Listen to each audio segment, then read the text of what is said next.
Prosecutor কি বলেছেন। আপনাকে ধন্যবাদ। যেমনটি বলছিলাম এর আগেও, সেটি হচ্ছে যে এই চাংখারপুলে অর্থাৎ জুলাই গণ অভ্যুত্থানে চাংখারপুলে সংগঠিত যে হত্যাকাণ্ড, আনাস সহ 6 জন যেখানে নিহত হয়েছিলেন, সেই মামলার কিন্তু আনুষ্ঠানিকভাবে আজকে শুরু হয়েছে। কিছুক্ষণ আগেই সূচনা বক্তব্য দেওয়া শুরু করেছেন চিফ প্রসিকিউটর তাজুল ইসলাম, এবং তার বক্তব্যের মধ্য দিয়েই কিন্তু আজকের এই মামলাটির আনুষ্ঠানিক কার্যক্রম শুরু হলো। গতকাল যেমনটি জানেন যে সূচনা বক্তব্য দেওয়ার কথা থাকলেও কিন্তু গতকাল এটি অনিবার্জিত কারণবশত সেটিকে পিছিয়ে আজকের দিন ধার্য করা হয়। আজকে কিন্তু পাশাপাশি সাক্ষ্য গ্রহণও অনুষ্ঠিত হবে। আমরা যতটুকু এখন পর্যন্ত জানতে পেরেছি, সূচনা বক্তব্যের পর এই ঘটনায় যারা শহীদ পরিবার রয়েছে, তাদের স্বজন যারা রয়েছেন, তারা হলো এখানে সাক্ষী দিবেন, এবং এখানে 8 জনের বিরুদ্ধে 8 জনকে আসলে এই মামলা আসামি করা হয়েছে, যার মধ্যে সাবেক ডিএমপি কমিশনার হাবিবুর রহমান সহ 4 জন এখনও পলাতক রয়েছে।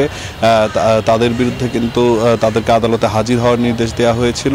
যেহেতু তারা হাজির হননি, সেহেতু তাদেরকে ছাড়াই কিন্তু আজকের এই আনুষ্ঠানিকতা শুরু হলো। এবং এই মামলায় অন্য কারো বিরুদ্ধে অভিযোগ আনবেন কিনা স্বজনেরা, সেটি আসলে এখানে যখন সাক্ষ্য গ্রহণ অনুষ্ঠিত হবে তখনই আসলে বোঝা যাবে। আজকেও কিন্তু জেরাও করা হবে। যেমনটি জানেন যে আন্তর্জাতিক অপরাধ ট্রাইব্যুনালে এটি কিন্তু দ্বিতীয় মামলা যেটির আনুষ্ঠানিক কার্যক্রম শুরু হলো।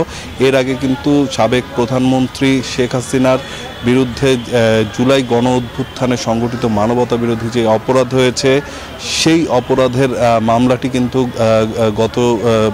গত সপ্তাহে শুরু হয়েছে কার্যক্রম, এবং এরই মধ্যে 5 জনের সাক্ষ্য গ্রহণ কিন্তু সম্পন্ন হয়েছে সেখানে।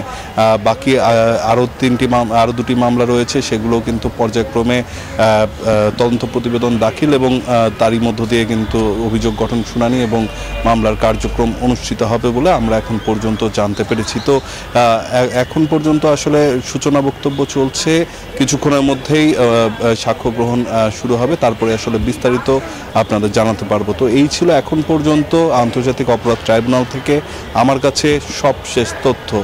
বান্ডেল থাকলে প্রতি সেনমানিতে টাকা বাঁচবে। বিকাশ সেনমানি বান্ডেল কিনে জিতুন প্রতি লেনদেনে।